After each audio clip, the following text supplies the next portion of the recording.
Okay, so it has been 24 hours, and you can see that there's clearly a separation.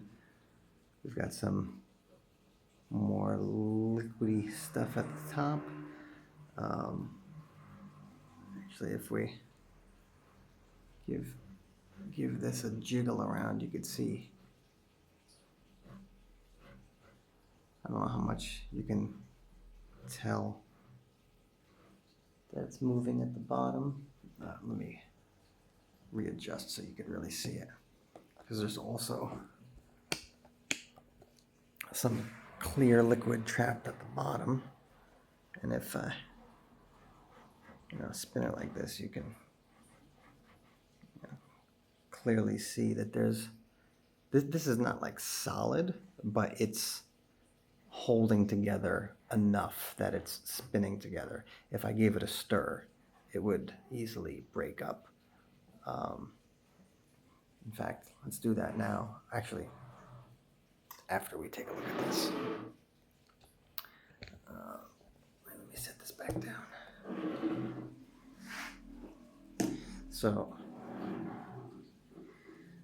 for those that didn't see the previous video, the kefir in this container was the batch that I already had, so it has a lot more bacteria in it, and it's able to reproduce at a faster rate because there's just more bacteria to do the reproducing.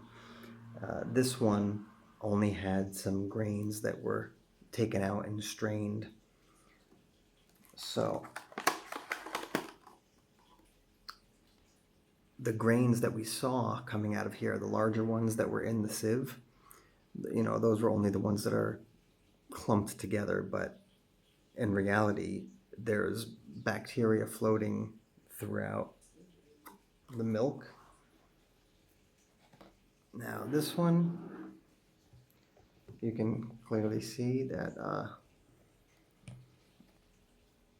there is, we can, let's see, you can see something going on here. Are we focused? No. But it's definitely still a lot more liquidy. You can tell there's no kind of separation or anything. The bacteria produces like this thick shell, this like biomatrix, which protects the bacteria inside of it, which adds to the viscosity, and that's not present here. So we'll stick a spoon in. Let's see if we could actually bring this up a little more. Point it down. Let's just see if we can. Oh yeah, look at that. So even just going like that, you can see some little clumps sticking to there. Let's go a little deeper, see what we get. Okay, so this just needs, I'm gonna take that little chunk out.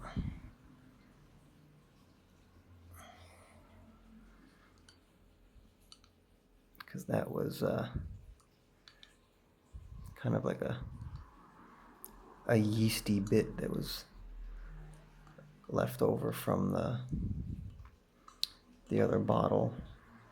It's not bad, but it's not pleasant tasting.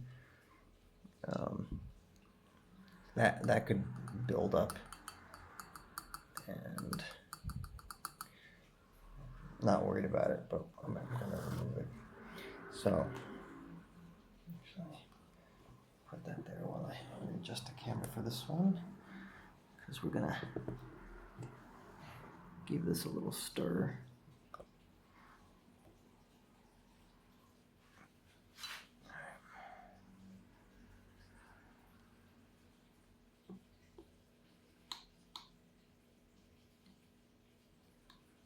Kind of like, I don't know, milkshake consistency. But anyway, I'm gonna stick this in the fridge now because it has really probably consumed most of the lactose.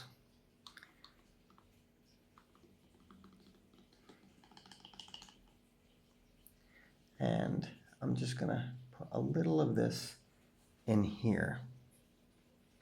Not enough to contaminate the flavor of it, because I really want to know what it tastes like with just the milk from NTU. But I want to give the kefir culture a little boost, because it's give it a smell.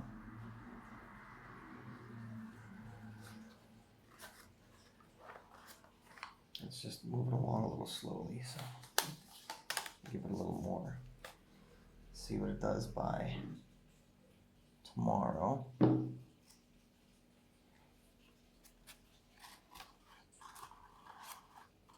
Hopefully I added enough in the initial batch, and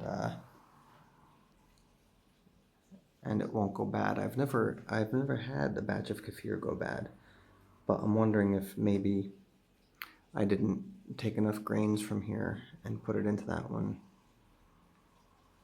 because normally I make kefir by reusing the milk that's in here as well. I make sure that I'm adding a lot of the bacteria, but when I did that one, I strained a lot of the liquid out, and I only took the grains themselves. So anyway, all right, we'll check back with another video very soon.